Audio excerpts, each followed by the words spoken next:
You found the skeleton. How would you calculate that design? You personally, how would you decide? Well, interesting question. I don't know. I'd have to do some research on that.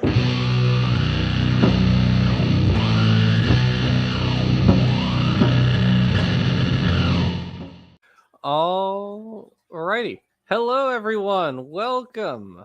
You will not be seeing my beautiful face today. So sorry. Because you don't really need to see my face today. Haha. Today we're going to talk about the evidence for and the process of evolution. And we're going to do it with Dapper Dinosaur. He's here too. That's me. I exist. He's doing theropod things over there. Wherever he is. Like having a horizontal spine that results in far fewer back problems than you silly balloon-headed apes. Must be nice. It is nice. Must be nice. And of course, it's all being produced by wonderful Peter. Gonna go for it, Peter, our Lord and Savior. And so, I guess a bit of background. The idea for this stream sort of came from Sal, interestingly, if you guys know who Sal is, so thank him for that. Because we watched part of a stream of his the other day where he was going through his ideas on some different things, and I kind of wanted to do this for a while because my channel is all about how evolution works and how this affects different groups of organisms and all that sort of stuff. And I wanted to just do one single video where we sort of cover the whole process all at once, and so you can show this to your friends if they don't understand how evolution works. So I didn't really want to do a big normal video, so we're just doing a live stream where we sort of do it casual like. Does that sound good? Well, I wasn't told it was going to be casual, so I still wore my top hat and tie, but yeah, it's fine. All right. You're always overdressed. You see in the picture I'm wearing a t-shirt and a cat. So, you know. That's pretty, I mean, the cat's pretty fancy. Yeah. Yes. All right. Well, I don't even have that on, so. He's naked. Oh, we're demonetized. And just like that. No. Yep, didn't take long. Alrighty. Let's get to the PowerPoint. Please. All right. So let's just jump right in, folks. Why evolution is absolutely true and really cool. In case you're wondering, in case you live under a rock or in rural Mississippi or something, I don't know. Evolution is not only a really good theory of biodiversity, it is the only working theory of biodiversity currently. If you have one that incorporates all the current evidence as well as more, happy to see it. But there isn't one right now. So there you have it. It's also really cool, and we'll get into that. All right, next slide. So this is just an outline of the contents. And so next. All right, definitions. So lots of people have lots of different ideas about what evolution means. I'm sure we've all heard. It includes like the Big Bang and the planetary formation and stuff like that, right, exactly. Yeah, it includes, stellar nucleosynthesis and all that sort of fun stuff, except it doesn't. That's not at all what biological evolution is about. So,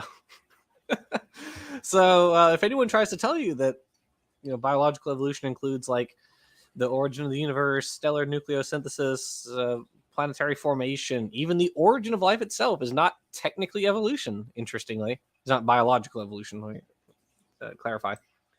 So biological evolution, as is the consensus definition and has been the consensus definition since the 1930s, when it was first sort of laid out by Ronald Fisher, Sewell Wright, JBS Haldane, and the other population geneticists, is a change in allele frequencies in a population over generations. So this is a population level phenomenon. It's not an individual phenomenon in which one individual metamorphoses into a new species or a cute Pokemon or something like that. That's not at all how evolution works.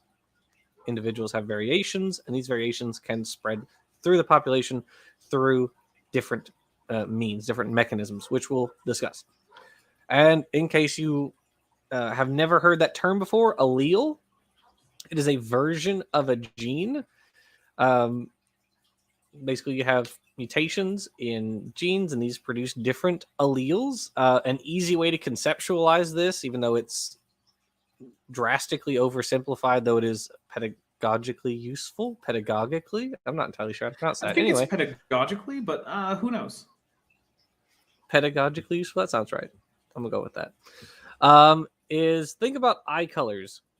So, if there's, you could say there's a single gene, quote quote, for eye color, but there are different versions of this eye color gene. There's blue, there's brown, there's green, and so these are the different alleles for the same gene. Makes sense? Yes, I think another good example would be that, as far as I know, there is in fact a single allele that causes sickle cell anemia, and people who are heterozygous have only a slightly modified red blood cells, whereas those who are homozygous, meaning they have 2 copies of the allele instead of just one, and one with a normal allele, are severely anemic. And so that's a well-known trait that varies on the basis of, I believe, just one allele. Yeah, and and the reason I picked this is, like I said, it's easy to understand, but it's very rare that there is some single locus which maps 1-to-1 with a particular trait, and so that's why we went with this one. So one of the ways, you just told me that you're live, Jackson. Did you know about this?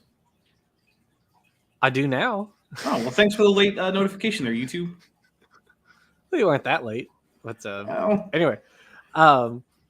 So one of the mechanisms by which alleles can change in frequency within a population is called natural selection, and the technical definition is the differential reproductive success in a population.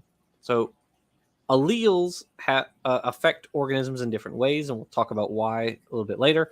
But these alleles can allow you to survive and reproduce, or not, or they can have no effect on you at all.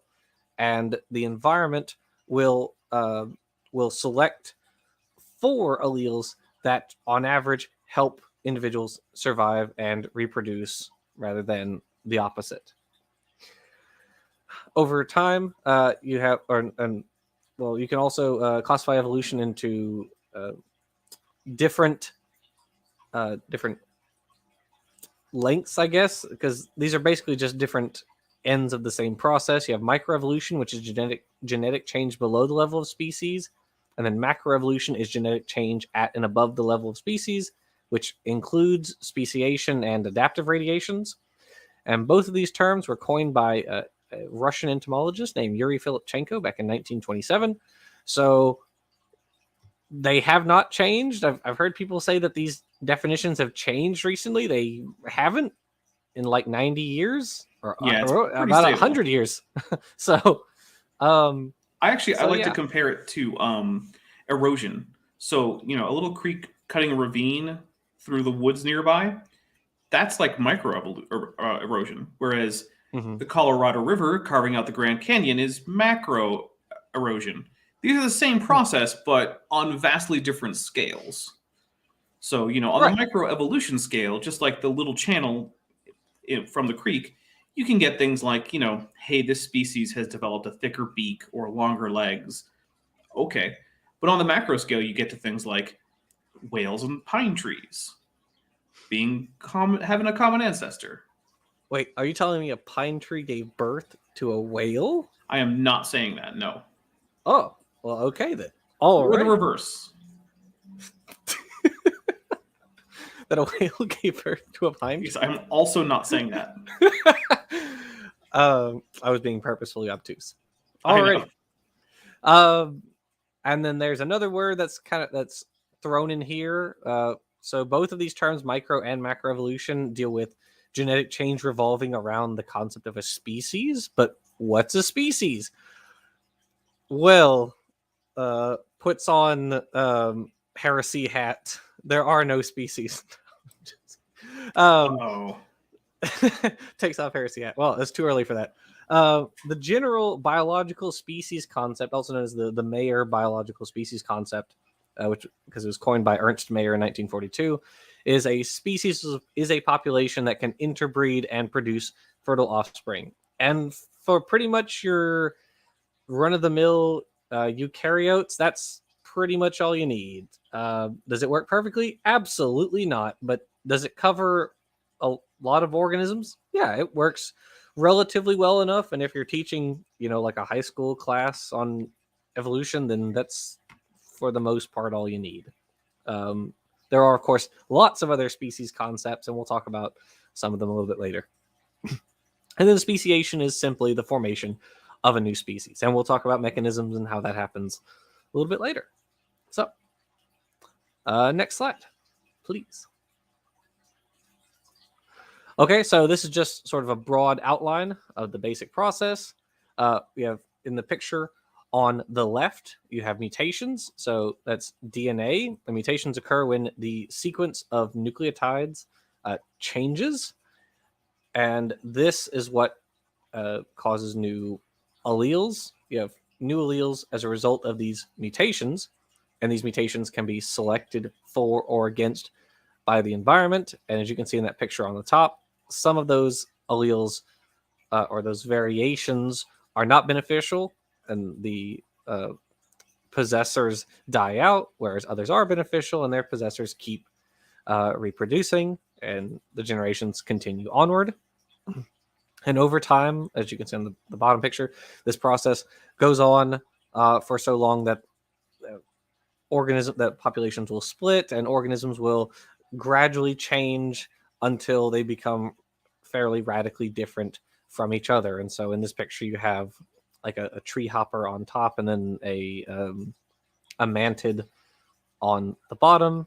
And though this is an oversimplification, that's not how they're related to each other. It just shows you have, from an initial population, you have a split where the recent split, they're still pretty similar to each other, but as you continue in either direction, they get ever more different from each other. And that's precisely what we expect on evolution. And a fun fact is that you can also see this with now very different morphologically lineages that are relatively closely related. So, for instance, the first fossil horses and the first fossil rhinoceros, basically identical. The first fossil proboscideans, those are elephant-like things, and the first fossil sirenians, which is like the dugong and the manatee, also almost identical. As you would expect from evolution. As you go back in time, members of various lineages look more and more like each other because they're getting closer and closer to their common ancestor. Exactly right. All right, we're ready? Oh, yeah. Next slide, please. Okay, and then this is just summarizing it slightly differently. Every individual is born with genetic variations. Those are the mutations and recombination. We'll talk about that shortly too. These genetic variations are inheritable. That means they can be passed from parent to offspring. These variations make one better or worse at surviving in an environment. That's the natural selection. And then the longer two populations fail to interbreed, the more different they will become. And that's speciation. Okay, next slide.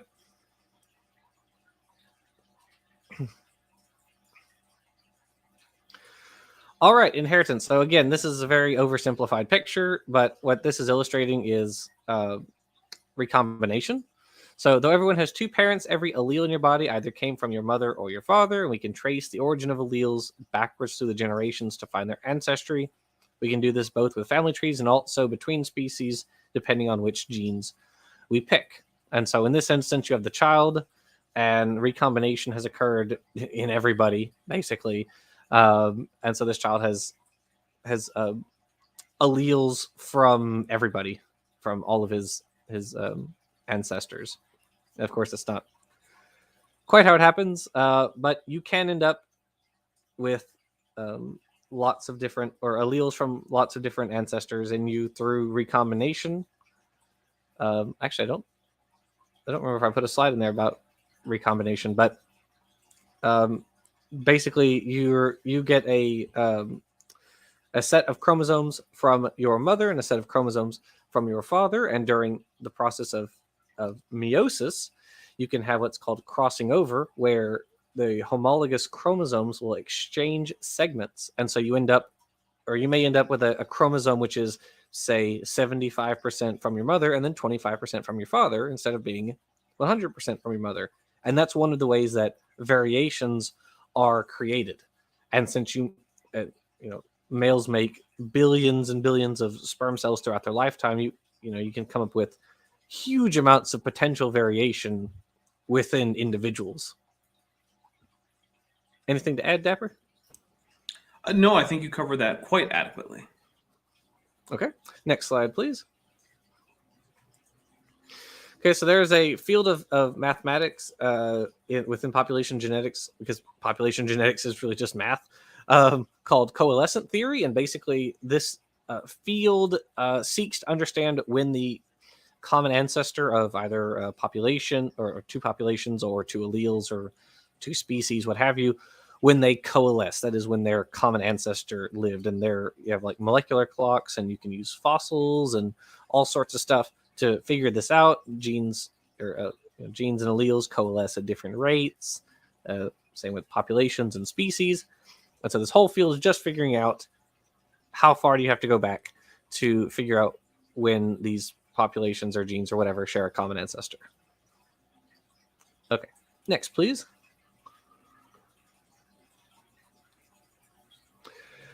And so, as an example, this is the migration of humans across the planet. So, if we take, for instance, native indigenous South Americans, they are descended from indigenous North Americans, who are descended from East Asians, who are ultimately descended from people coming from the Middle East, and ultimately all humans trace their ancestry back to Africa. All of us.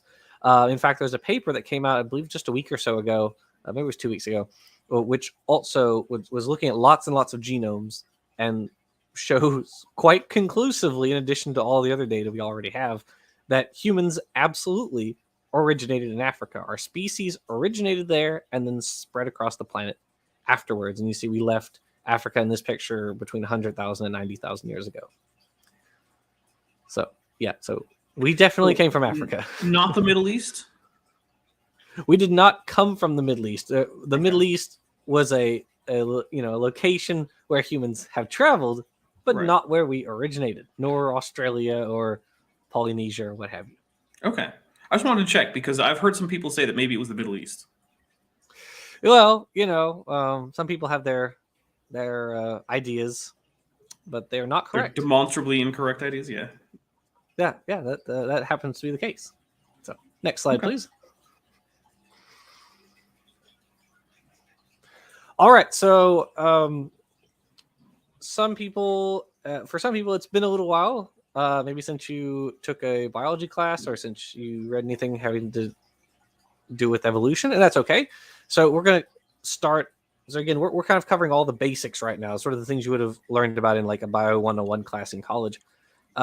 And so one of these things is called the central dogma of biology. Now, I know that's a really weird name. I didn't name it that. Watson and Crick did.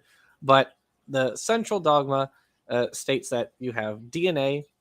DNA is a sequence of nucleotides, a segment is transcribed into RNA mRNA. And then that mRNA is translated by a ribosome into an amino acid sequence, which then folds, thanks to the molecular chemistry of the amino acids, into a particular protein with a particular function. Now, as it happens, interestingly, you can actually go backwards. If you use reverse transcriptase, you can transcribe an RNA sequence back into a DNA sequence. And some of our genetic elements do that. They're called retro elements, and they're derived, or at least some of them are derived from viruses that infected our ancestors, which is also a really interesting subject that probably has some bearing on evolutionary theory. So if you change the DNA sequence, you have a mutation, well, then that will change the resultant mRNA sequence, and that could potentially change the amino acid sequence that you get. Now, that doesn't necessarily happen. You can have what are called synonymous mutations, which is where you have a mutation, but the resulting amino acid is the same. That happens a lot because there are several different amino acids which are coded for by like 5 or 6 different codons, which are nucleotide triplets. I think leucine is one of them. There's like 6 different ways you can code for leucine. I believe most amino acids are coded for, if not all, by at least 2 or 3, and most of them by more. Exactly. Yeah. So there's always a synonymous codon for any given amino acid. So there's always the option for a completely silent mutation that does absolutely nothing to the actual phenotype, which is what the organism is like as a result of its genome. That's a phenotype. Right, exactly. Or the other type is called non-synonymous, and not a synonym. You get a different amino acid, and this could potentially affect the protein. Now, just because you affect the amino acid sequence, that doesn't necessarily mean you're going to affect the protein downstream. And part of the reason for that is proteins can be very large. They can have lots of components. And so if you change just one little amino acid somewhere, well, yeah, maybe it doesn't affect anything at all. There's actually a thing called alanine scanning, which is where researchers replace different amino acids in a protein with alanine and see which ones are very important to the protein, which ones are not so important, which affect the function, all that sort of stuff. So again, just because you have a mutation and just because it changes an amino acid doesn't necessarily mean it's going to affect the protein. Yeah. And interestingly, different organisms often have the same basic protein for the same basic function, but the amino acid sequence is actually different. So one thing that, going to say dinosaurs, now this is still a little bit contentious, but we're going to accept the results for now. When some of the tiny bits of recovered collagen were amino acid sequenced from a T-Rex, it turned out they were most similar to ostrich collagen. And that's because collagen, while it's a single protein that, basically all animals have, the amino acid sequence does vary from animal to animal, but in ways that's not going to cause significant damage, because if you had, really defective collagen, well, you would have a birth defect, which is also a thing that happens. But it usually doesn't get passed on in organisms under heavy natural selection, because it's usually significantly deleterious. Absolutely. All right. Ready? Oh, yeah. Next slide, please. All right. Mutations. So a mutation is a change in the sequence of nucleotides. You can also, so these are genetic changes. You can also have epigenetic changes, which we're not really going to talk about in this PowerPoint, but it just means you have changes to DNA which do not affect the sequence of nucleotides, and that is kind of a field of what we need to discuss today. So mutations are the result of lots of different processes. I just chose point mutations for this picture. So you can have atomic scale changes like tautomerization, and basically molecules can switch back and forth between different isomers of themselves. Isomers are it's all the same atoms within the molecule, but a slightly different arrangement. And so, for instance, you can have a hydrogen atom or a proton, if you want to call it that, which switches from one location to another. And so it's still the same molecule, it's just a slightly different arrangement. And so by switching between these tautomers, which are equally, or which can both occur in nature, if this happens before or during the process of DNA replication, then the enzyme, DNA polymerase, which is involved in replicating the DNA, could accidentally recognize that nucleotide as the wrong base pair. And if it does that, then it will add the wrong base pair to it. Instead of recognizing it, say, as a G, it might accidentally recognize it as an A, right? And then that's wrong. And so you get a mutation. That's a point. That's one way point mutations can happen. There are also other types. You can have insertions, deletions, duplications, and these are also all fairly easy to understand. Insertion is nucleotides get added, deletion is nucleotides get removed, and duplication is when you copy a segment. It doesn't have to be a whole gene. It can just be a little segment of the gene, and they place them. Usually, they place them right next to each other. And so these are all different ways the mutations can happen, and these are the variations that individuals have, and then these individuals are acted upon by the different mechanisms we're going to talk about, and those mutations, if they're beneficial, can increase in frequency in the population. Would you like to add anything? No, I think you've covered it very well. Okay. Next slide, please. I have something to add. So go ahead, Peter. When you sent me a new version of this with an added slide in it, would that be a PowerPoint mutation? Absolutely. Never mind.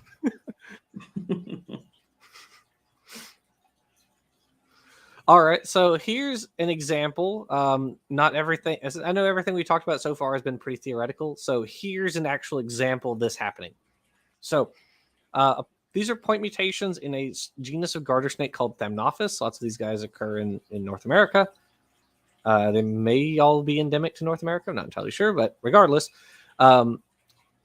So you can see right under the letter A at the very top. So that is a protein. That is a diagrammatic version of a protein, which is embedded in the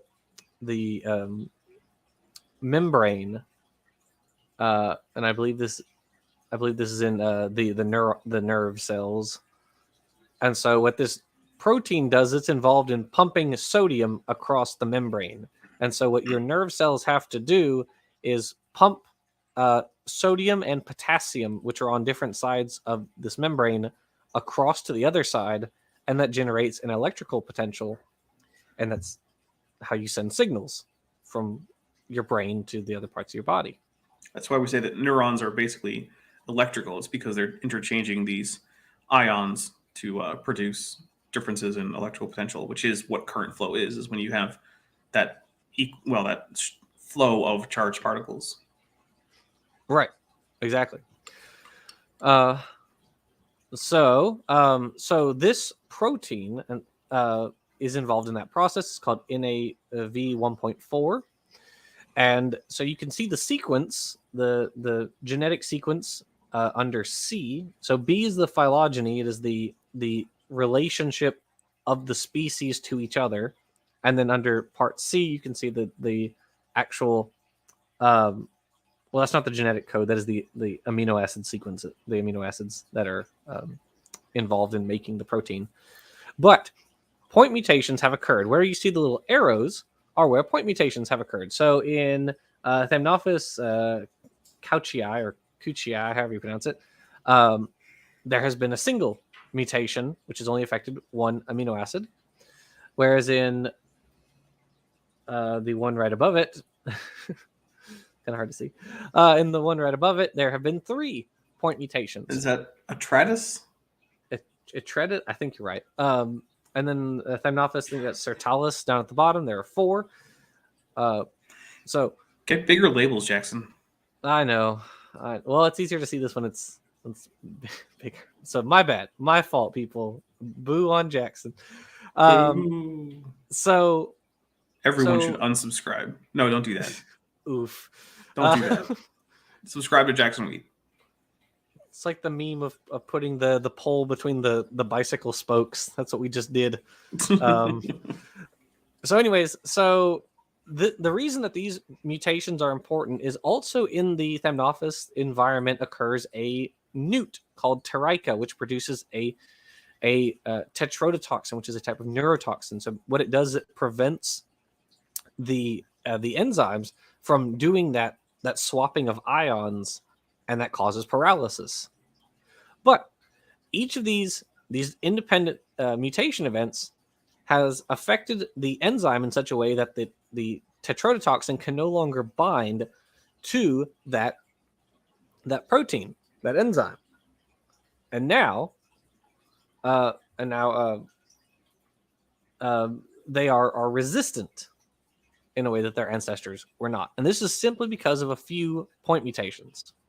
They didn't duplicate anything. They didn't move stuff around. They just changed a few letters in this gene, which resulted in it's not even that the gene itself has a novel function. It didn't change its function. It's still doing the same thing.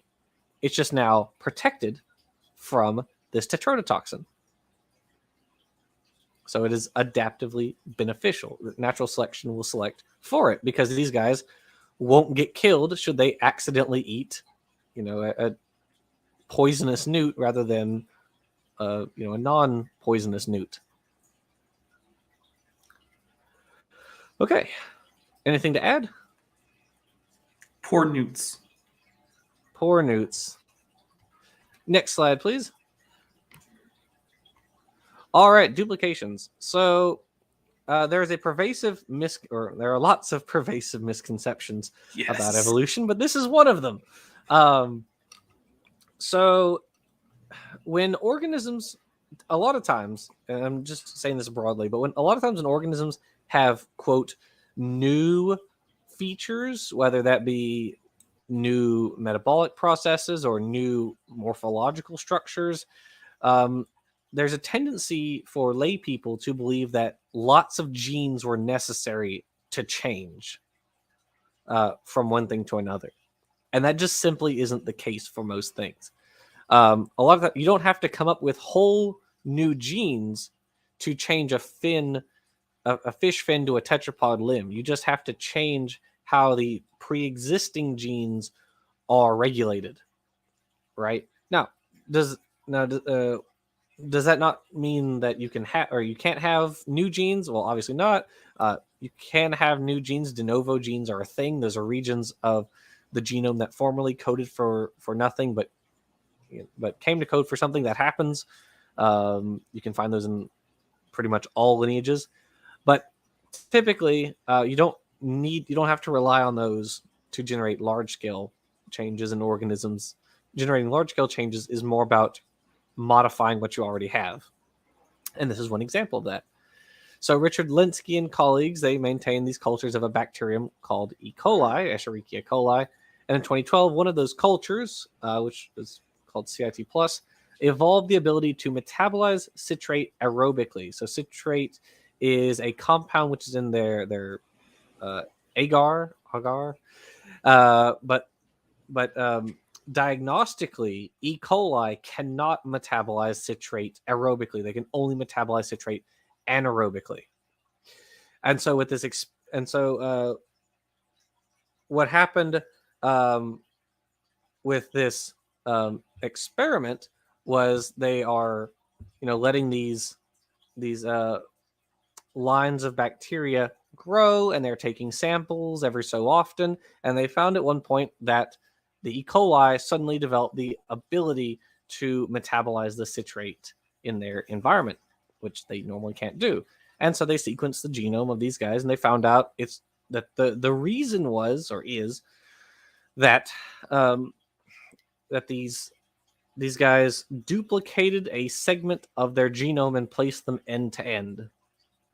And so one of the genes, and so you can see here, the duplication contains CIT T as well as the upstream regulatory region and promoter of RNK. So basically RNK or the back end of RNK got fused to the front end of CITG.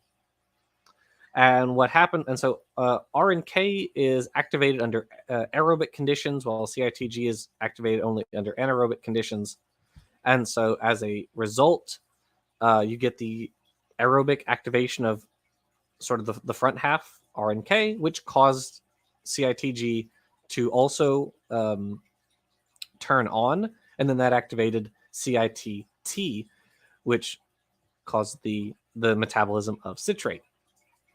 So nothing new was made, right? It didn't evolve a whole new set of genes or anything like that. It just duplicated a couple genes and a couple regulatory regions and put them head to head. That's what happened. Right. Would you like to add anything, Dapper? Just that duplications can go all the way up to whole genome. In fact, we know that Absolutely. many lineages, including all of you, have had whole genome duplications in their history. So that's a pretty cool fact. Yeah, absolutely. Next slide, please. So I really like duplications because a lot of people don't know duplications happen very often. And like I said, people tend to think that evolving new structures requires whole new sets of genes when that just isn't the case.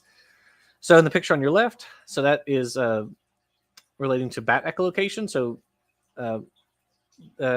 all the bats that are able to echolocate have a microduplication of like this extra 4 amino acids, whereas the ones who do not don't have that. So they lost that microduplication at some point, and they're unable to do laryngeal echolocation. Whereas the picture on the right, those come from Dysosticus or Sticus is an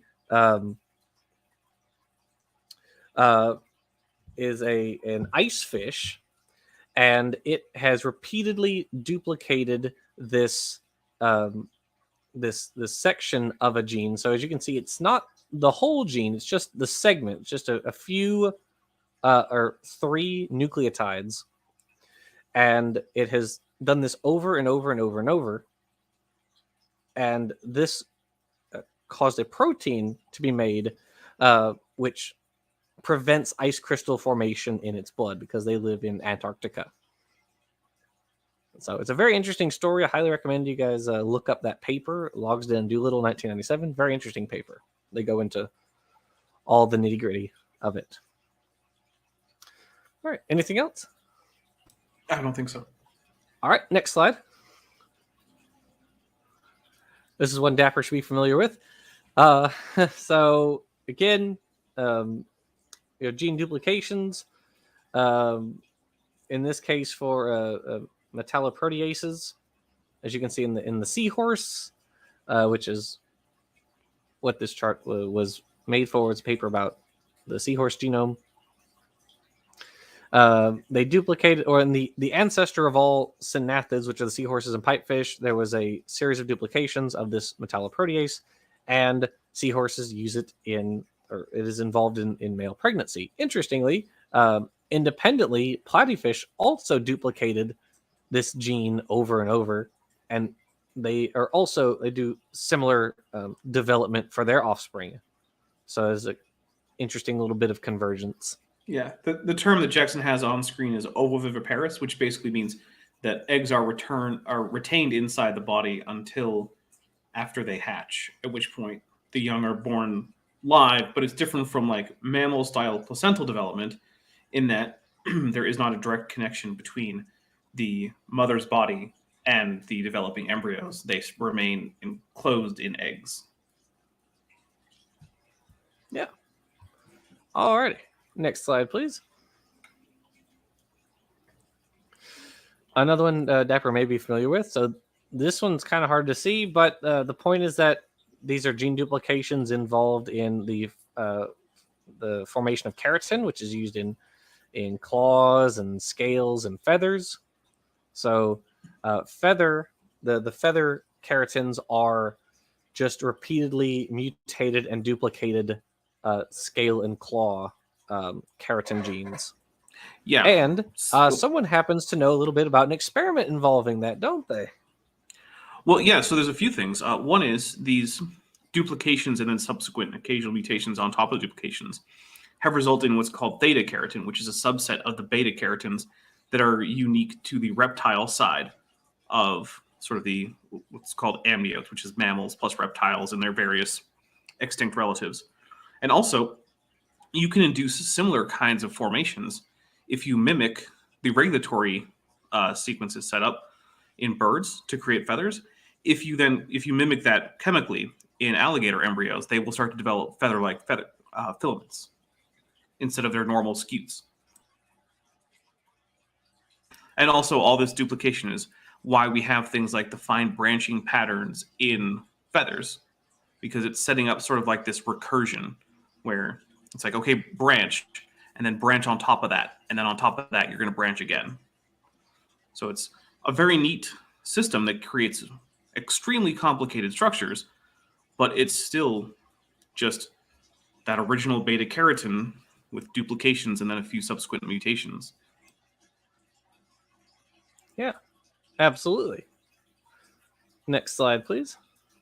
Feather gators. A little wild. I know it's not ethical, but there's a big part of me that kind of wants a feather gator to be allowed to come to term and actually hatch, so we get a floofy alligator. I know. There's huge ethical problems, and we probably shouldn't do it. But the part of me who doesn't care about bioethics, which is a very small part of me, but it exists, that part of me is like, no, let's do it. Floofy alligators. Who needs ethics? Am I right, guys? We all do, but And this one, we don't really have to go into depth on this one. Just to hammer the point home again, this is regarding elephant cancer. They have genes which are involved in apoptosis, shared with like all other mammals, and then the close relatives of elephants, the hyraxes and manatees, or the saurians, they have duplicated the segment several times, and then elephants have duplicated it a whole bunch of times, and it is a part of how they don't get cancer very often, because elephants are very large, don't have a lot of hair, and are exposed to the sun constantly, so they're should be, bastions of cancer, and yet elephants very rarely get cancer because of this gene duplication event they've just done over and over and over. So, anyway, alrighty, next, please. All right, so we've talked about specific types of mutations. So this is one of the types of effects of mutations. So heterochrony is the changing the timing of development.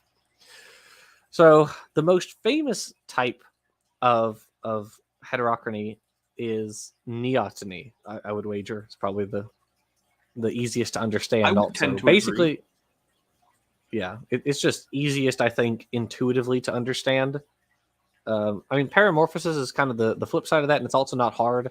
But some of the other ones are kind of like progenesis is kind of difficult to understand. But regardless, so yes, you are retaining your juvenile traits into adulthood. So, for instance, salamanders typically have gills for a part of their lives, and then during their metamorphosis, they absorb their gills, and then they live more of a terrestrial life. Axolotls, however, live life entirely aquatically. They never lose their gills. Their juvenile gills are retained throughout their whole life. Another example, you have here these brachiopods, and so you can see kind of in the bottom left of the picture the juvenile form, and then the bottom right is the adult form. And over time in the fossil record, as we have approached the present more, they have become less and less like the adult, more and more like the juvenile form. They have moved in their morphology more and more towards looking like a juvenile. And this is also proposed to have happened in humans. There's a bit of debate, but generally the consensus seems to agree on humans being essentially neotenic apes. So we look a lot like baby chimps. We are essentially baby chimps that don't grow up. We never develop a face that is as prognathic as chimps, gorillas, orangutans. Our face stays pretty flat, just like babies. Anything you'd like to add? One fun thing with axolotls is that you can actually give them the hormones that would normally cause a salamander to lose the gills and become an adult, and they will in fact become an adult, and they look very, very similar to another species from their native habitat over around Lake Mexico. So that's a fun little thing there. Which, by the way, don't do that to your axolotl. It's actually very bad for their health, but it's a neat experiment. I'm glad it was done. Yeah, they die pretty shortly thereafter. Basically, what they do is they fail to produce like thyroxine and triiodothyronine, which are the iodine containing hormones that our bodies make as we grow and whatnot, and their bodies just don't produce these for whatever reason. Maybe that ability got knocked out by a mutation, who knows. And so they just don't produce that. And then if you give them iodine, like Dapper said, then that will kick their production into high gear, and they will fully metamorphose. Right. So, alrighty, next. As Brainbug said, if you want a tiger salamander, just get a tiger salamander. I just realized exactly, yeah. that if I'm a baby chimp, I'm literally Peter Pan. Sorry. Yeah, basically. Yeah, that's works. Pretty funny. Yeah, that's pretty good, Peter. For those of you in the audience, a pan is the generic name for the chimpanzee and the bonobo. Next. It's always funny when you explain a joke. That makes it funnier. It does. Otherwise, that is objectively how jokes become funnier. Exactly. Okay, sort of the flip side of neoteny, and that's not strictly speaking true, but it's kind of the opposite, is called paramorphosis. So basically, you continue developing beyond what the adult developed. So you still have the same length of lifespan, but you do more development during your life, essentially. And so you see it says a paramorphocline.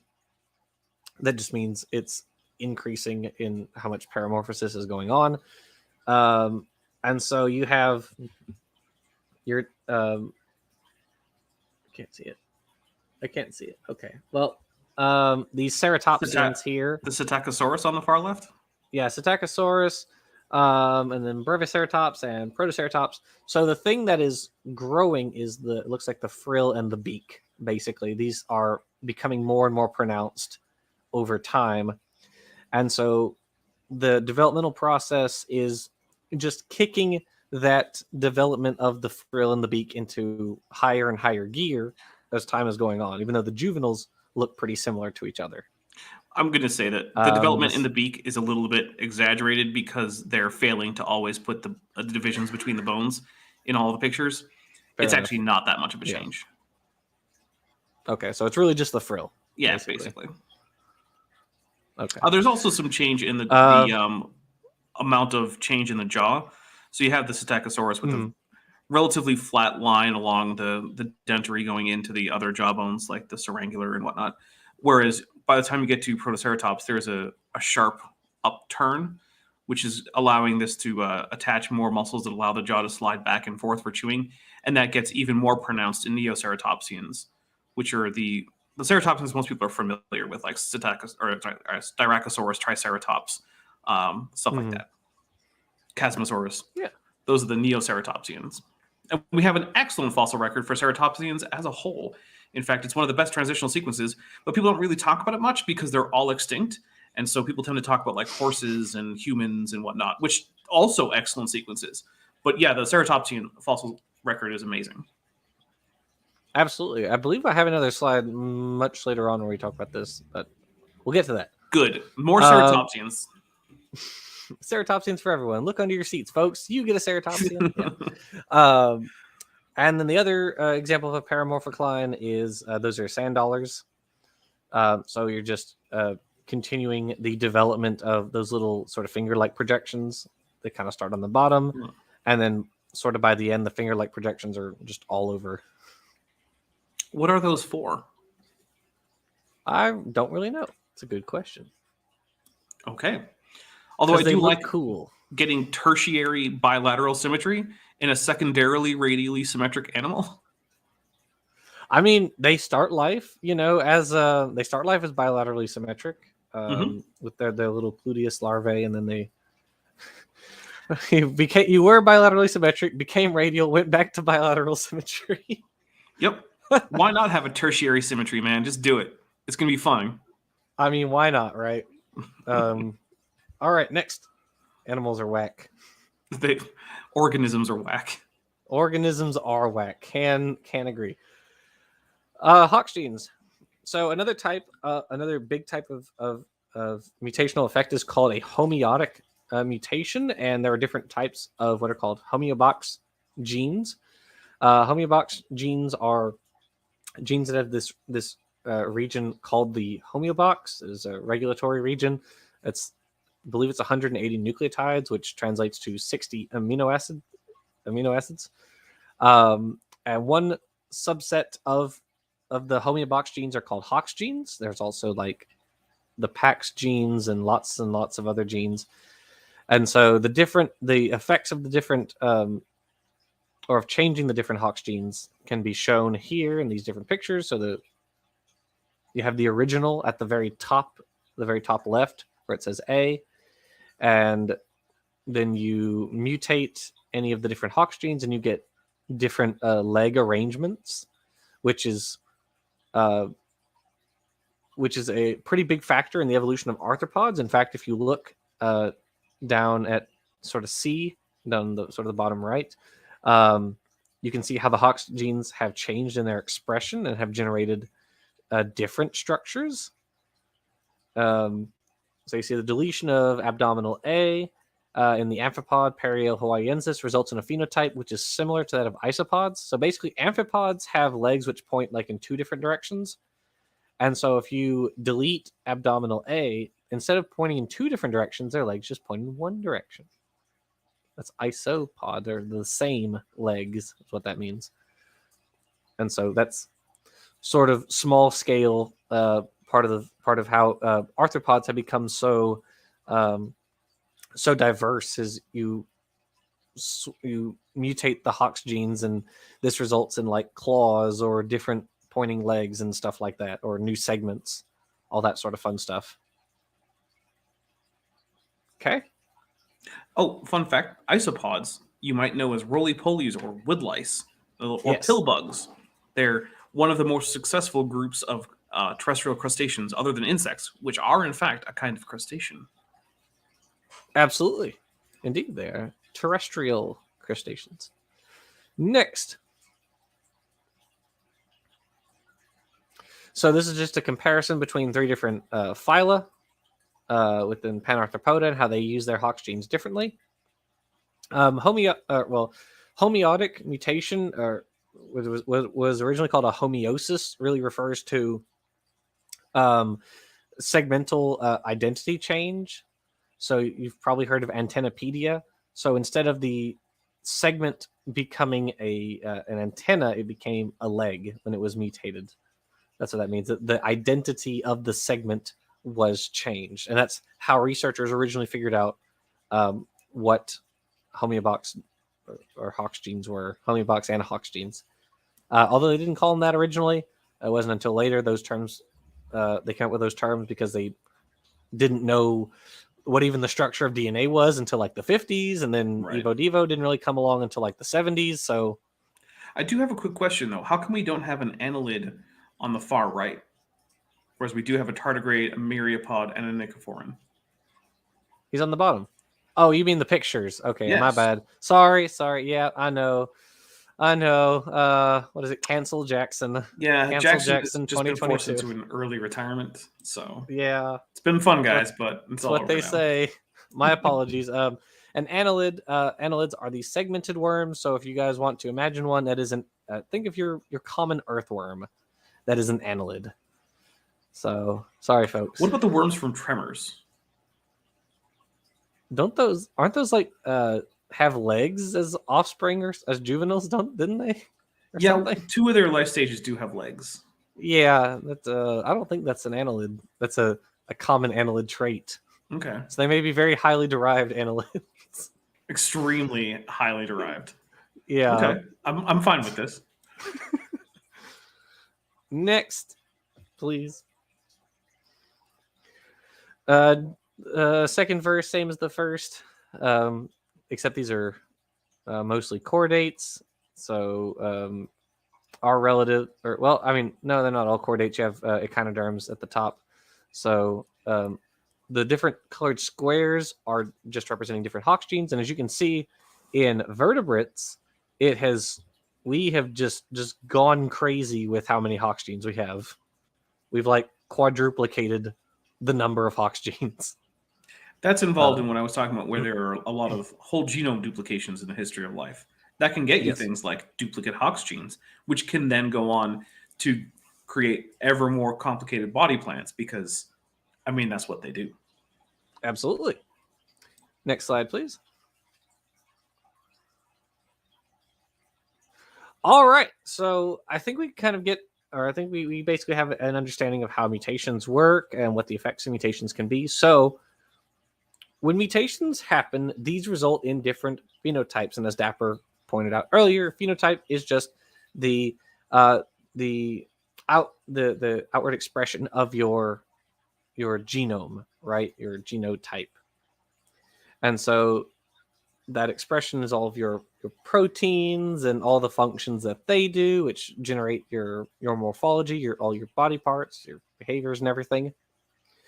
And so when you change a gene or a genetic sequence, it results or can result in a different morphology. And humans acknowledged this a long time ago, broadly speaking, and they realized that individuals have variations, and if we only allow the individuals with the variations that we like to breed, then we will get more individuals with those variations. They figured this out a long, long time ago. We're talking like 10,000 plus years ago. And we've been doing it ever since. That's how we have agriculture. That's how we have, cows and domesticated cows and horses and dogs and all this and pigeons. Because we realize that fact. It's not a difficult fact to realize. If cavemen can do it, so can you, basically. I don't know. Cavemen are really good at napping flint, and I really suck at it. So I mean, you only have like 4 total fingers, don't you, or something like that? Well, no, I have 8 total fingers, but yeah, okay, one of them's kind of a little stubby and doesn't have a claw, so it's like 6 functional fingers. I can understand how that would make things a little bit more difficult. Yeah, that's true. Also, I can't pronate my wrists, which is a bit of a problem. Might need that. All right, next, please. And here's just another example of that. This is with goldfish. So Carassius auratus is the common goldfish, or it's not called that. It's the Crucian carp. And so we took the Crucian carp, and well, really the Chinese took the Crucian carp and are first known to have come up with the different breeds of goldfish, and we've just gone from there. And some have dorsal fins, some don't. Some have big telescopic eyes, some don't. Some have some are orange, some are black, some are brown. Just lots of different colors. So, next slide. Okay, so here's a more recent example of this process, artificial selection. So in this example, researchers, what they were trying to do, and you can, of course, read all that if you want, or find the paper because it's down there. Researchers were basically trying to get E. coli to evolve a gene that could excise a segment of DNA. Now they are unable to do this originally or normally, and so researchers had to find a gene which was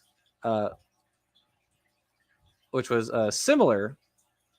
They had to find yeah, that's right, that's what it was. So they took this recombinase, which cuts out regions of the genome, and they evolved it to remove HIV DNA. So basically, the researchers evolved this E. coli to become better and better at recognizing a genetic sequence, so that it could remove that. Right, and so it didn't take very long. I think it only took like 100 or so generations, something like that. Just not very many. That's like some meta level artificial breeding. Yeah, it's pretty crazy. It did not take very long. But that's the point. It just kept mutating, right? The researchers don't control which mutations occur. They can only select which products are produced.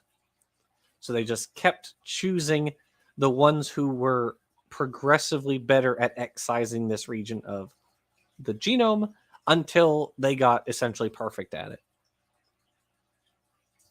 So I think that's a really cool experiment, and feel free to go read that paper. It's really neat. So next, please. Just don't use Sci-Hub to access it for free, because you're taking food off the table of poor, starving journal editors. Yeah, definitely don't use Sci-Hub. Just don't use Sci-Hub or ZLibrary or archive.org. Right. I think the Sci-Hub is with a dash between the Sci and the Hub, so definitely make sure you don't do that. Definitely don't type in SCI-HUB. Just don't do it. Don't even think about doing it. Science is not supposed to be open access. It is supposed to be closed off and only available to a certain number of people who either pay through the nose or happen to be employees of certain institutions. That's how science is supposed to work. Exactly. That's what we're saying. Here are a couple more experiments. So, am I seeing snowflake yeast? You are seeing snowflake yeast. In fact, awesome. We discussed this topic at length in a recent video. We did. You can find it on both of our channels. But since we're on Jackson's Wheat channel, you should watch that one. So in that instance, these researchers evolved Saccharomyces cerevisiae, which is your the best baker's yeast. Yep. And it became multicellular due to some mutations that it acquired. So they selected for yeast that were ever faster at settling out in a solution. And the way that these yeast were able to settle out the fastest was they became multicellular. They had mutations which essentially broke a gene that is involved in separating cells that underwent mitosis, which is what they're normally supposed to do, but these don't. They stick together, and so they would settle out faster. They become heavier and would sink to the bottom faster. And we'll talk more about that one in a moment. The other one, Heron et al. 2019, involved Chlamydomonas, which is an algae, and it became multicellular in response to predation. So this predator, quote Ochromonas, which is eating an algae. So doesn't that make it an herbivore rather than a predator? Look, herbivores are just plant predators, man. I mean, that's fair. So there you go. Yeah. So normally, just like with the yeast, these guys are unicellular. These guys are ancestrally unicellular. Both Saccharomyces cerevisiae and Chlamydomonas reinhardti are unicellular, and then they reproduce. They undergo mitosis, and they split off from each other. But in this case, that didn't happen. They stuck together, and they became too large for Ochromonas to eat. But interestingly, at first there was so many of them, or there was such a big diversity, an array of different sizes of these Chlamydomonas, that there was then selective pressure for clusters that were not too large, such that nutrients couldn't be distributed to all of their member cells, but also not too small, such that they were eaten by Ochromonas. So there was experimentation in all sorts of directions, which then homed in on one particular phenotype. It's like a population was trying to find some kind of fitness peak via a random walk through mutation. Almost, yeah. Crazy. That's getting it probably past the basics of evolution, though. Yeah. Well, we'll talk about we'll talk about some of that. We're actually going to touch on fitness landscapes. I mean, in a broad sense, I guess we can talk about that right now. The fitness landscape was an analogy that was invented by it's attributed to JBS Haldane. For everything that someone invented an idea, there's always someone else you can find who also had that idea. It's probably one of his PhD students who he didn't bother to credit. Yeah, probably. I know. Stay mad, JBS Haldane. So the idea of the fitness landscape is rather than if you consider think of natural selection like as a landscape. It has hills and it has valleys and plains. Well, if you have mutations, they can push you up or down or across these different features of the landscape. For instance, if there's a book by Richard Dawkins which majorly plays on this analogy. It's called Climbing Mount Improbable, and the easiest way to conceptualize this is it's really hard to go up a steep cliff face, right? Like, it'd be really hard to just jump from the bottom all the way to the top of the mountain, but it'd be a lot easier to go up a sort of gentle cliffside. So instead of these macro mutations, in a sense, which jump you all the way up the mountain, typically evolution is going to proceed by small incremental mutations which gradually build up. And that was sort of worked out conceptually by Darwin and then mathematically by Ronald Fisher and the other population geneticists in the 1930s. But typically you have smaller mutations because the larger a mutation is, the more likely you're going to screw something up. So, anything to add to that? Oh, sorry. After I unmute myself. No, I think that covers it pretty well. Okay. Next slide, please. So we also talked about this recently. So the researchers who did that yeast experiment sort of continued with that experiment, and what they did or what they found was that if you continue this experiment long enough, your yeast not only become multicellular but actually macroscopic, which is kind of wild. Very. And so they actually sequenced the genome. Oh, and I had the guy on who did this experiment, or one of the guys who did this experiment, William Ratcliffe. So see that interview if you want to know more about this experiment. Or the talk Dapper and I had where we discussed this in detail. We actually read the paper that described this Crazy, experiment. right? I actually sat down and read a paper. Actually, Yeah, I do that fairly often. And so the researchers actually sequenced the genome of the yeast and figured out exactly which mutations were involved in the elongation of the cells, and then not breaking apart and all that sort of stuff. And it's really cool. Like I said, go read that paper if you're interested in all that sort of stuff. Next slide, please. All right, and something you can go check out Dapper Dinosaur's channel for is the evolution of antibiotic resistance, because I believe you've done several videos on this topic now. Oh, we're going to be doing several more in the coming weeks. There, Jackson. There you go. Yeah, exactly right. Because make you suffer through Dr. Charles Jackson's talk about antibiotic resistance. Some people seem to think that the evolution of antibiotic resistance is not a not a good piece of evidence for evolution, when in fact it is. It's actually really good evidence for evolution, because I mean, it is evolution. It quite literally is definitionally evolution. It is a change in allele frequencies in a population over generations. Yep. So, yeah. I mean, yeah. It's sort of like a Coke bottle is really good evidence for the existence of soda. Yeah. Because that's what that is. So that picture on the left just shows that one of the concepts that we discuss a lot, because the person we referring to does not seem to understand this concept, is the idea of mutation saturation.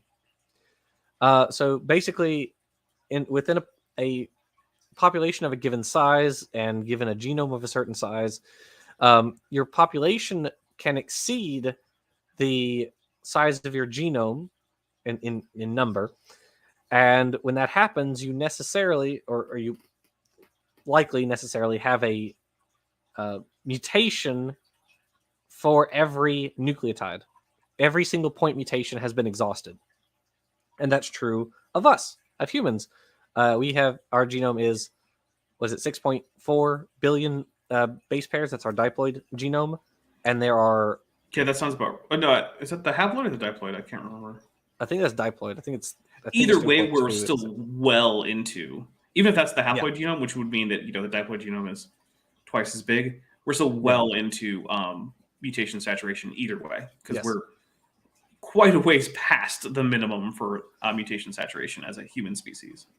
Right, because every single person is born with about 100 mutation. Well, just by the time you're a zygote, you have about 100 novel mutations.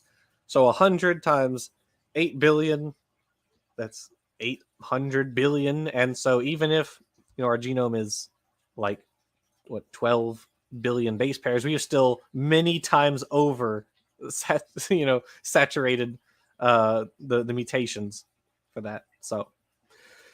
So anyway, so in this instance, or in the picture on the right, you have the wild type bacteria, and penicillins were utilized in an industrial scale, and as a result, bacteria developed beta lactamases, so they can now destroy the penicillin. They have modified their enzymes in such a way that penicillin is not going to kill them anymore. And so we came up with new antibiotics to try to kill them, such as like beta lactamase inhibitors and cephalosporins. But guess what? The bacteria came up with yet more ways to get around that, such as the AMPC and these are other beta lactamases, I think, like TEM. And so we came with yet more antibiotics like carbapenem. And guess what? Now the bacteria have carbapenemases. Who could have seen that coming? And so if you're a certain person who's inclined to say just treat everything with broad spectrum antibiotics, reconsider, please. Yeah, that's a really bad idea. That. If you have no idea what we're talking... Yeah. Sorry, reference to our show on my channel, Jackson with Jackson, where Dr. Charles Jackson, the man we were responding to, suggested that maybe broad spectrum antibiotics should be the default treatment for all bacterial infections, which is just a bad idea. Please, any medical professionals, go look at your own recommendations, and you'll find that that they tend to agree with me that broad spectrum antibiotics is sort of a last resort kind of thing, and it really shouldn't be used for every infection. Yeah, no, definitely not. So let's I'm sorry, I just saw Rayward's comment. He said poor goldfish have to live like that. Yep, indeed. Yeah, they get fed though, so they don't have to work very hard. That's true. But God, are they ugly. All right, next slide, please. To each other. Okay, so we talked about artificial selection. So that's humans controlling which members of the population get to survive and reproduce. Now, humans have no control over which mutations are produced; those are largely stochastic. But we do have a hand in which guys get to survive. Now, in natural selection, humans have no part in this process. This is just which variations the environment is allowing to survive, or is allowing to continue and be passed on. So natural selection is about death. So we've talked about how variations are generated by mutation and recombination. Natural selection is about culling those variations, because not all, and in fact, probably most of those variations aren't beneficial. At the very least, they may not be harmful, most of them, but the vast majority are going to be neutral. The vast majority. Right. So they're not going to help one way or the other. And so individuals are eliminated from the gene pool. That means they can no longer pass on their particular sets of alleles by a variety of means, including lack of resources, predators, parasites or parasitoids, epidemics such as the one we're going through right now, etc.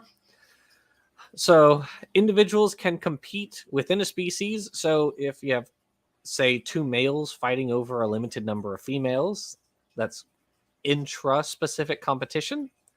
And if you have individuals competing between species, like maybe two species of deer, or a species of deer and a species of bovid, for instance, competing over the same grassland. Now, competition does not necessarily mean fighting. Understand that. Competition can mean one of them is better than the other at processing food. If if cows, for instance, are faster at processing grass than deer are, then the cows are going to outcompete the deer for the grass resource. That's why deer tend to eat bushes. Right. So they're not fighting over the grass. The deer outcompeted simply because the cows are better at their niche, their particular niche, which is the grazer, rather than being a browser. And so this idea of one species outcompeting another is called competitive exclusion principle. That's what that is.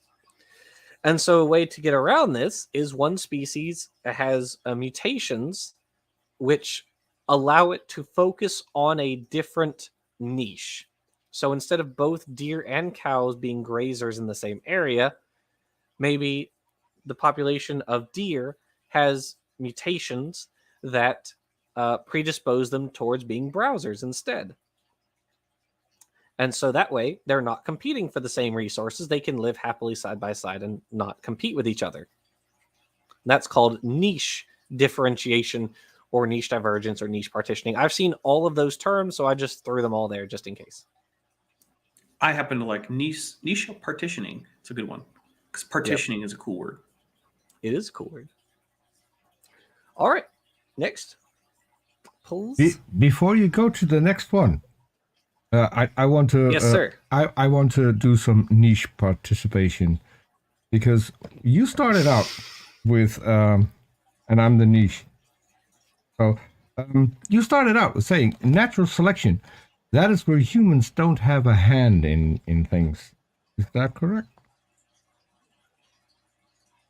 Yes. Yeah. So artificial selection was about I get it. I get it. Bear with me. What is one of the most common things that creationists will attack when it comes to natural selection? They've got their slides prepared. So, what is one of the species that is? I don't know. What is it? The peppered moth. Well, we may talk about that momentarily. Well, I just wanted to point out that mayhaps that humans may have had a hand in why the darker. Okay, I see what you're saying. That's true. I see what you're saying. Okay, well, let me rephrase in that case. I win. Well, like I said earlier, yeah, I mean, humans are not intentionally selecting the organisms in this case, in the case of natural selection, if humans are involved at all. Is that better? Yeah. I'll I appreciate your nuance on the situation. My niche participation. Okay. Exactly. All right. Next, please. Okay, so here's an example or a bunch of examples of niche partitioning. So all with dinosaurs. Well, almost all with dinosaurs. Yeah, those theropods up in the top left, those are all different shorebirds inhabiting different niches. So some of them are looking maybe for isopods in the sand. Some are maybe picking out like oysters. Some are eating, fish. Some are filter feeding shrimp. They're all after different foods, and they're all living in different areas of the surf where they feed. Those are their different niches. So they're not having to compete with each other for the same food sources. And with the sauropods on the bottom, those are from I have no idea how to pronounce that formation. It's from Argentina. Maybe you do, Dapper. So I don't really speak Portuguese, but Wiencool would be my best approximation. That's actually how I typically tend to pronounce it. So we'll go with that. Yeah, Wiencool formation. First, but don't take our word for it. Yeah, please don't. Neither of us speak Portuguese, so but in this formation, I forgot. After I say don't take our word for it, I'm supposed to say da dun dun. Reading Rainbow. Go watch it, guys. It's really good. But don't take my word for it. So the sauropods on the bottom are from this formation, which is in the Cretaceous. They're all titanosaurs. These sauropods need to put on some weight. And yeah, they're shrink wrapped. Yeah, they are very shrink wrapped. I didn't come up with the picture. Look at those coracoids. My goodness, there's no muscle on them. What's the coracoid for if there's not going to be muscle on it? You're ridiculous. But in this formation, you have large sauropods like Argentinosaurus, medium-sized sauropods like Andysaurus, and then the smaller sauropods like Limesaurus. And so they're all presumably feeding on different plants so that they are not overlapping in their niches. They're not eating the same foods, not having to compete with each other. And then there are some paramecium in the top right. And so with that, that's a reference to the experiments done by I think it was Gauss from like the 1920s and 30s, and he was experimenting with paramecia to show the competitive exclusion principle. So the blue outcompeted the red paramecium. Or you have the niche partitioning where they are living in different areas. Maybe the blue tends to be more anoxic or anoxygenic, and so it prefers the bottom half of the tube, while the red is more oxygenic, it prefers the top half. And you can do experiments like that, I think, in microbiology, where you'll have this partitioning of the different bacteria based on their metabolic processes. So, alrighty, ready? Next slide, please. All right, so another way that natural selection can occur is through the generation of what are called ecotypes. So organisms don't always necessarily have to compete. They can also just, as they spread out over an area, over different areas, those areas can undergo different climates, can be susceptible to different climates. And so some may end up in a slightly drier or a slightly wetter location, slightly cooler, slightly warmer. And so these different climates are going to have an effect on the growth of the organism. And so if they maybe don't survive very well when they first enter this area, maybe if they don't go extinct, then they develop some mutations which help them survive better. And as you can see, these plants, Achillea, are growing at two different heights based on, where they're living relative to these altitudes. So, alrighty. Next, please. All right. So selection hey, in it's the that wild. slide that we were just talking about.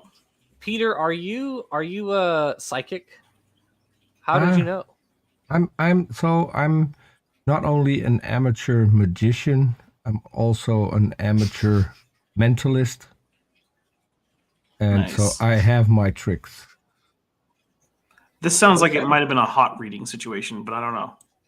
It might have been that I've had this PowerPoint presentation for a few months. So I may that sounds like a hot reading. I may have browsed a bit. Cheater. Fair enough.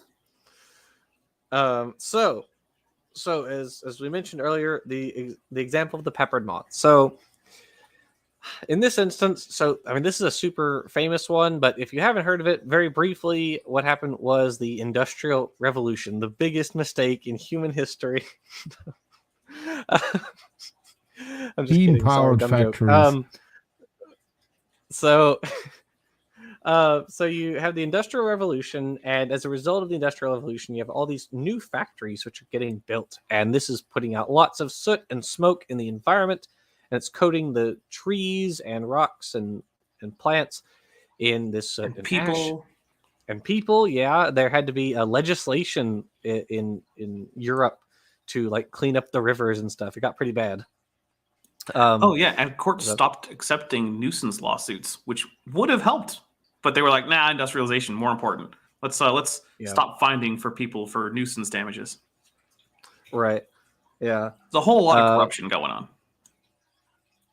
That's what happens. That's government for you. But anyways, So these moths are this peppered moth, Biston betullaria, is typically kind of white with little black speckles, and they sit on trees and grass and rocks. And yes, we have seen them sitting on all of these, and there are pictures of all of them.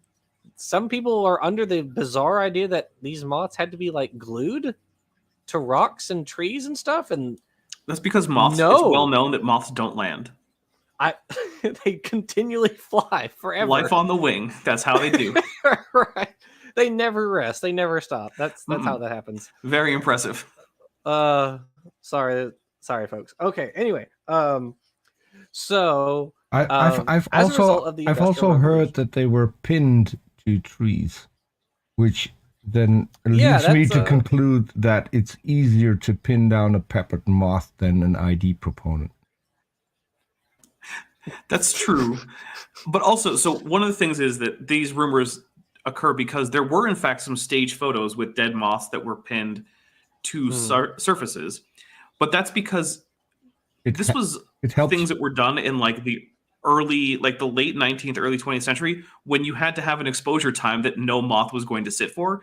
It doesn't mean the moths weren't observed resting in these areas. It just means that when you have to take a 10-minute exposure, you cannot rely on a live moth to stand still for 10 minutes. It's literally not going to happen. Yeah. So yes, in order to get photographs, some of them were staged using dead moths.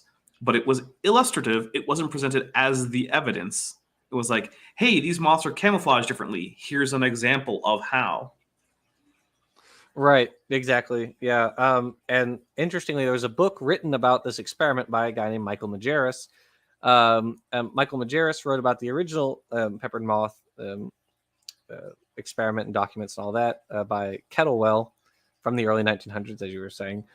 And Majerus pointed out that there were some methodological issues with the original experiment, but some people took this to mean that the results of the original peppered moth experiments were therefore inconclusive or wrong, which was not at all Majerus's point. So Majerus went out and redid the experiment and got the same results. Yep. Turns out that just because something is methodologically flawed, that doesn't necessarily mean the conclusion is wrong. It just means you need to do better to make sure.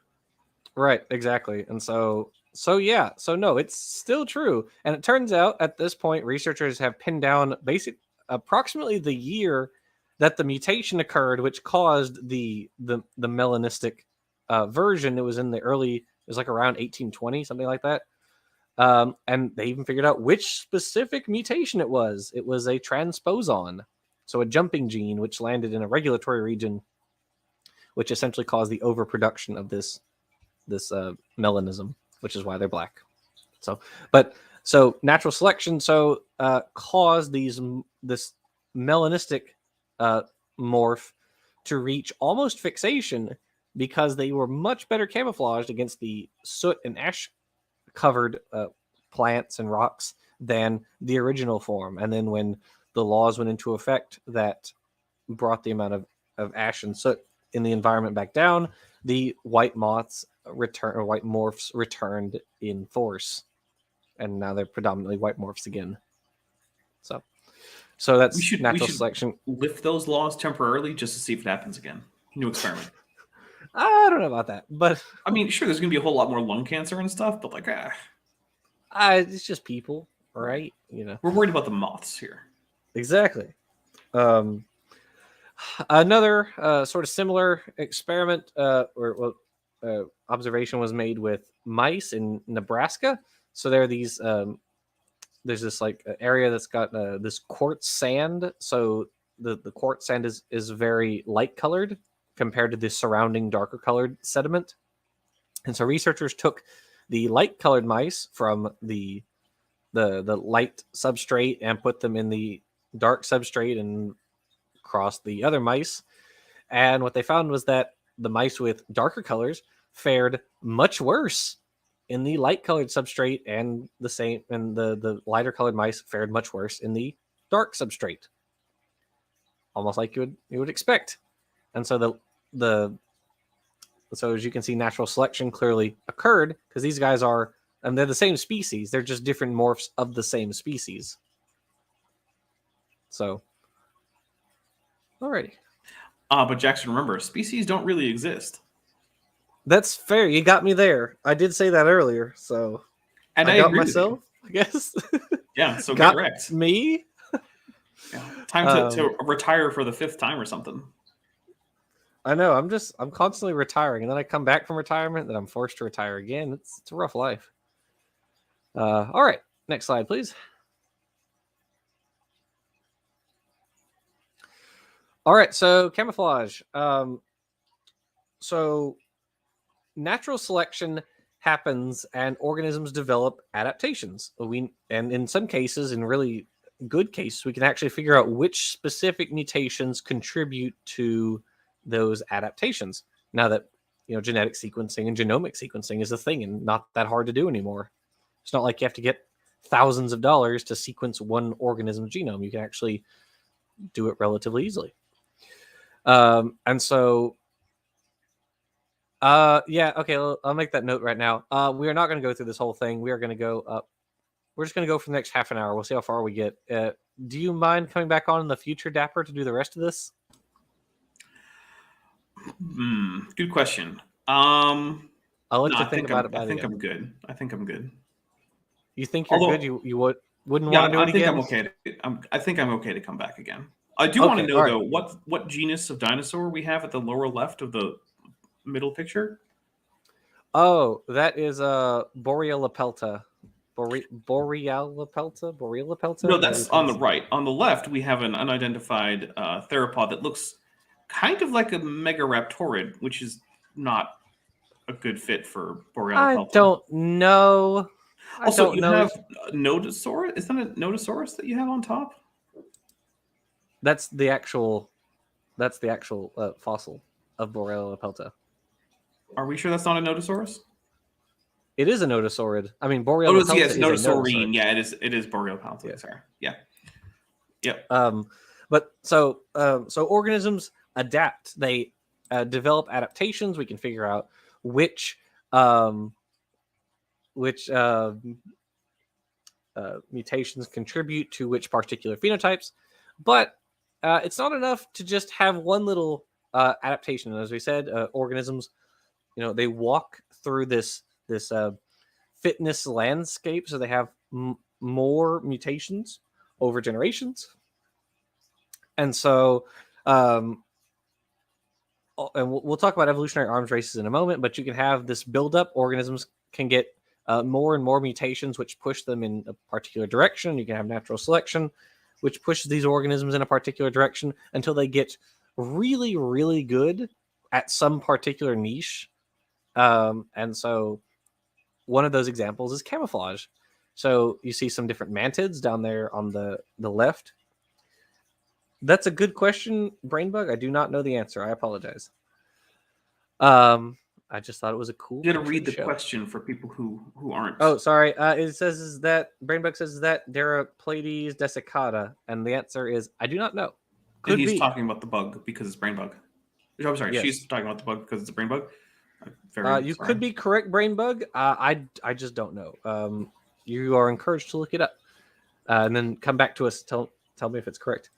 On top, it's a sand dab. It is a type of flatfish, and then Borealopelta has is the Nodosaurid on the bottom, and that had these. And it turns out because researchers, the preservation of this Nodosaurid is so good that actually some of its the molecules, some of its original molecules are actually preserved with it, and so we can see its original coloration, which is pretty darn cool, if you ask me.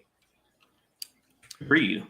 That's unusual. It's becoming a little bit more common, but yeah, it's still very rare.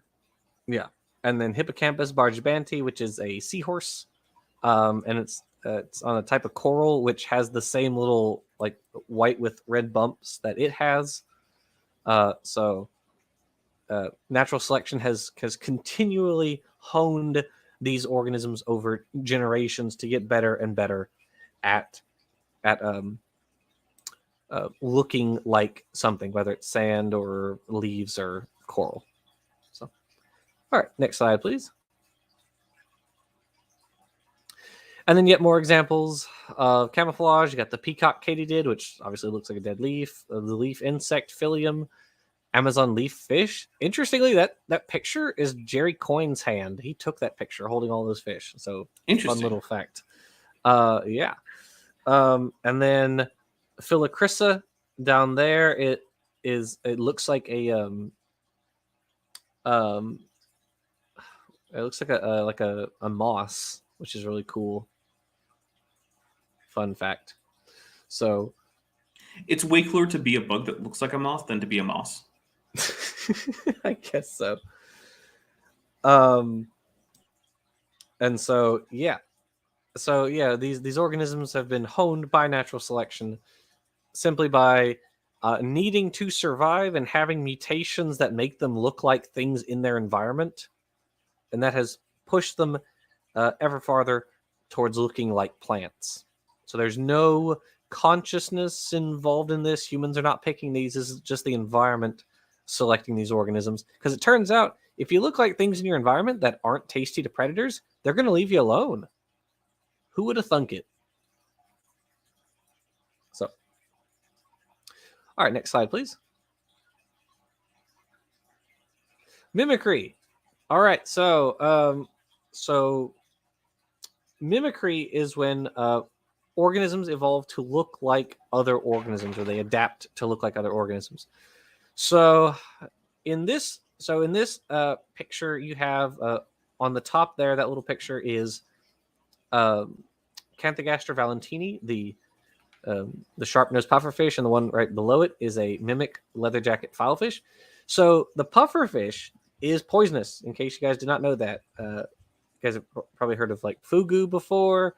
Pufferfish have to be prepared in a certain way, or you will die. It will be your last meal, not even your intended last meal. Would be an interesting request for a last meal, though. Yeah. Let me go on my own terms by eating a bunch of fugu. Yeah, I mean it's a paralytic, so you would be paralyzed and then eventually like suffocate. So that wouldn't be super fun. It's a good idea, but like, I don't know. I'm not on death row. I'm not going to tell people on death row what to do. Fair enough, I guess. So the filefish is a tasty fish, though. Filefish are tasty to lots of fish, and so researchers were trying to figure out, hey, is it in fact the case that looking slightly like a pufferfish confers some degree of protection? Because clearly these guys look very similar to each other. Their colorations are very, very similar. But is it in fact the case that if you just look kind of like a pufferfish, does that help you survive at all? And so the researchers tested this. So they constructed a series of models. So you have the one on the very bottom, which is sort of like a normal little gray fish. And as you move up, the models get increasingly more like the pufferfish. And so what the researchers found was, and if you look at that chart on the right, is that as your coloration becomes more like that of a pufferfish, the attacks on you decrease. How interesting. Weird. I actually kind of have that backwards. It's more like, in this case, the less you look like a pufferfish, the more you get attacked. Right. Yeah, sorry. But yeah, crazy. Also, in evolutionary biology, this is the sincerest form of flattery. Absolutely. Yeah. So the cool thing about this is introducing the concept of adaptability at all stages, right? For something to evolve it has to be beneficial at every stage. It can't be harmful at some stage and still, have a selective advantage for. That's not how that works, right? And so it turns out that looking a little bit more like a pufferfish, and then a little bit more, and a little bit more, is each a little bit better than the last. And so they're getting progressively better in terms of fitness for these organisms. All right, ready? Right. Next slide, please. And so that brings us to the concept of evolutionary arms races. Again, every stage has to be adaptively beneficial. So cheetahs and gazelles. So you have your gazelles, and they are trying to survive. They're trying to outrun cheetahs, but cheetahs are also trying to get their dinner. Mm-hmm. And so both are adapting to each other. Maybe gazelles adapt, slightly longer legs, and then cheetahs in turn also adapt slightly longer legs. And longer tails. And longer tails, yeah. That's a significant part of cheetah adaptation. That tail is what helps them turn corners, because without it, they would have a much wider turn radius than the gazelle, and they would be very hard pressed to catch a gazelle that just does one switchback. Yeah, exactly. Fun facts about cheetahs.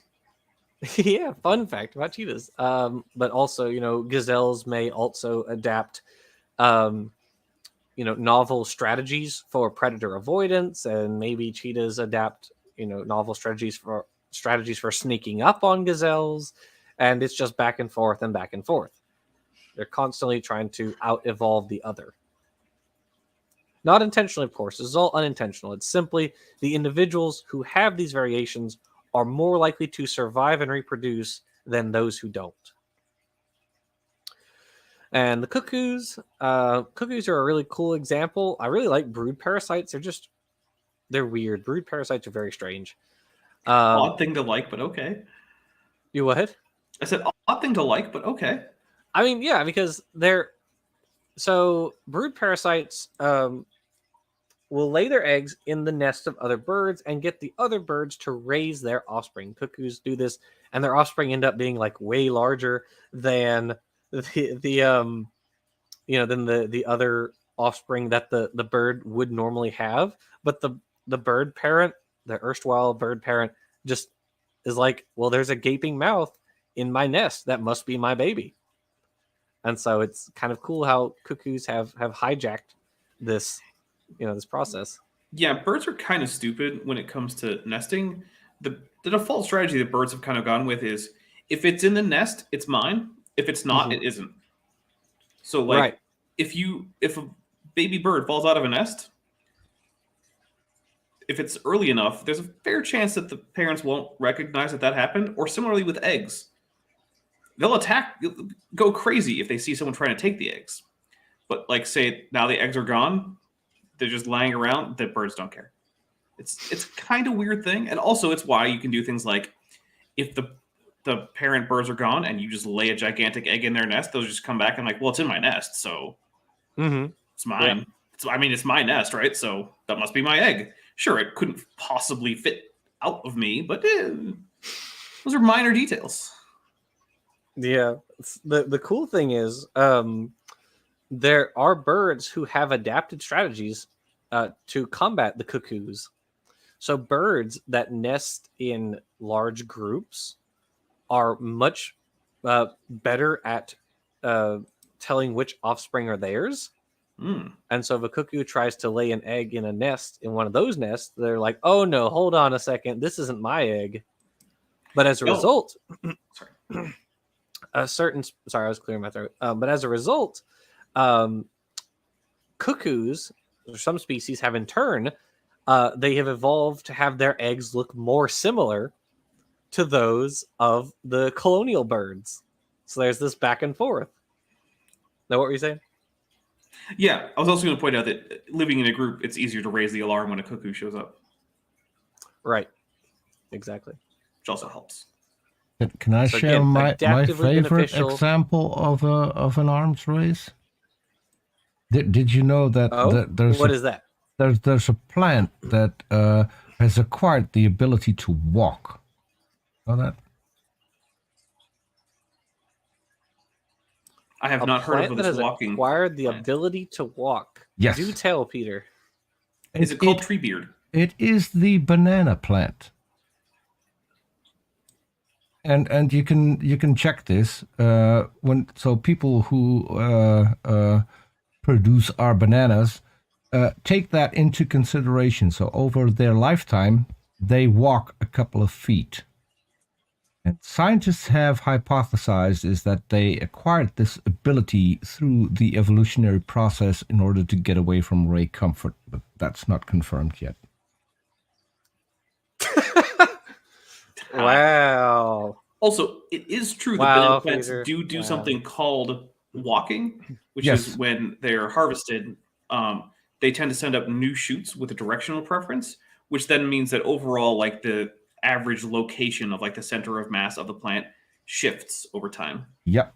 So that is a thing. It's not terrestrial locomotion in the traditional sense, but like it does result in the plant slowly moving as it's harvested. So. Yeah, I just found it funny that it is the banana. So yeah, obviously you're going to get away from ray comfort. Yes. Man, the atheist's nightmare. So funny. The banana, the artificially selected. Caught me off guard with that one. I mean, it is intelligently designed, right? I'll give you that. Yep. Well, it absolutely is. Yeah. I mean, you picked the one thing that is actually intelligently designed. The Chihuahua, how could that evolve? Anyways, all right. Through natural selection. It couldn't, Ray. It didn't. Yep, that's not how that happened. Ooh. Next slide, please.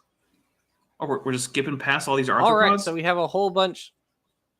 Oh, we're not skipping past them. Okay. No. Okay, good. Because I was working for brain bug. I don't know. Okay. Yeah, so evolutionary arms races have produced lots of armaments in different organisms, but also some of these armaments are being used in sexual selection. So don't just assume they're all for defense. Probably most of them are also or double as mating devices. That's the case for a lot of those beetle. But you can see trilobites. That is absolutely the case for a lot of those beetle guys. Yeah. I happen to know from my own thesis stuff. But anyways, so you got trilobites up there on the top left. There's like Wallacerops, which is that guy with the little trident on his nose, which I think is really cool. Yeah, that's whack. Then you have a variety of different crustaceans below that, like you got lobsters, crabs, isopods, all sorts of different guys. I think it's all crustaceans after the trilobites. Beetle. Yeah, I mean on the both B and C under that those are all as well as A, B, C, D, and E on the other side. Insects are crustaceans, Jackson. Crustaceans is not a clade, but pancrustacea is a clade. Sure, insects nest within crustacea, don't they? Now, maybe I'm wrong. They nest within pancrustacea. Same thing. Because like Thecastraca, for instance, the barnacles are more closely related to like insects than they are to like fairy shrimp or things like that. Anyways, regardless, you got a bunch of different beetles. To put insects inside crustaceans, but okay. Those are pancrustaceans. We'll debate it later. So we have a lot of like scarabate beetles who have all sorts of different armaments. Some have like pinchers and horns, and some of these help with digging burrows or males fighting over females. All that sort of stuff. So, and then you got a couple more little arthropods down at the very bottom. Like I see the giraffe weevil, which is the guy with the very long neck in E. Okay, next slide, please. And then we've moved on to vertebrates. So different fish. So you've got like swordfish, sawfish. I see paddlefish up there. And below that you have there's some jawless fish. Yeah, you got some jaw. You got some kind of like placoderm with like a spine on its head. So that's wild. It's like sharks have spines, or some sharks have spines. Hey, you put in a Ceratosaurus for me. Yeah. Yep, just for you. I knew you'd be. Although Emlyn 2008 did not actually write this, it was me. I did this just for you, Dapper. Well, you were the illustrator, but also our tetrapod section. It starts off with a bunch of dinosaurs, but then also we have like a dicynodont and diplocalus, and then farther down there's like an aedosaur. I didn't. It's a very confusing I didn't group. make it. Yeah, I didn't make it. I see, like multiple amphibians in there, some synapsids. Yeah, you're right. Some crocodilians or crocodilomorphs or pseudoseuchians. Pseudoseuchians, yeah, right. there you go. Yeah, lots of. Basically, they're like if it's extinct and is not a mammal, then it's all lumped into one. Basically, Yeah, that's not how taxonomy should be working, but that's okay. We'll forgive it. Then on the right you have walruses. You got different seals. Ooh, the Babirusa. Yeah, pigs, glyptodon, rhinos. Well, not all of those are rhinos. There's a brontothere right there in the middle. Yeah, there's a brontothere. There's a uintathere, which isn't even like closely related to rhinos. I don't actually remember what the taxonomy for uintatheres is because they're weird. Time to find out. Google machine, do your thing. And then elephants down there on the bottom, and then the arsinoethere, which is that guy who looks kind of like a rhino. But arsinoetheres are actually afrotheres, so they're related to elephants. Next slide, please. And then the variety. Oh, go ahead, Dapper. Uintatheres are in Dinosaurata, which is actually a sister group to Parasadactyla. So they're not very closely related, but they are they're sort of like stem Parasadactyls, basically. That's kind of cool. I didn't know that. Yeah. That's very interesting. That's according to Wikipedia, which I just checked, so who knows? I mean, Wikipedia is usually pretty on top of the new developments, so... Okay. Oh, wait, I want to know what the anvil on the shark's head is. That was... what was it, Hybotus? Oh, no, sorry, Stethocanthus. That's what it was. So that was Stethocanthus. So if I remember correctly, I don't think... and that was directed at Rayrod. I don't think Stethocanthus is a shark. I'll put it in the... I think it's a chimera, if I remember correctly. It's in the chimera group. I like that we have Pecora. Just the whole thing is just Pecora. Yep, yeah, lots of we got all these different ruminant ungulates. So we have we've got giraffids, antilocaprids, bovids, cervids. I'm drawing a blank on like syntheticerids. That's what they're called. Those first guys up there, and those were they came with some really weird horn or antler formations. And yeah, you're right. We got giraffids, antilocaprids, cervids. Look, bovids at the bottom. They're cut off, but they're there. Yep. Some bovids. Okay. I mean, Bovidae is a great family. It's lots of cool animals like sheep and cows.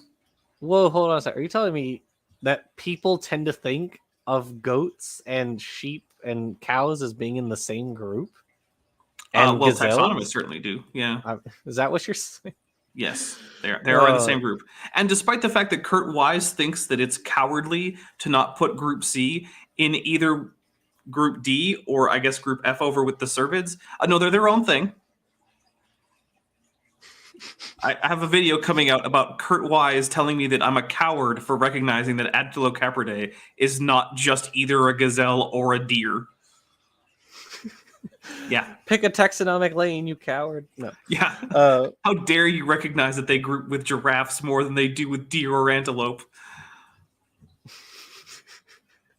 In case anyone's confused, Antilocapridae is the family that is now only represented by the American pronghorn, which are really cool, and you should look into them. And I always enjoy seeing them in the wild, which I have done from time to time. Yeah. And next slide, please. Okay, now seems like a good place to. Now seems like a good place to call it, because it's been 2 hours. Okay. So everybody, this is part 1. We'll do more of these. Thank you, Dapper. Do you have any comments you want to make before we go off air? I do appreciate the dinosaur representation. It's nice. Even on this slide.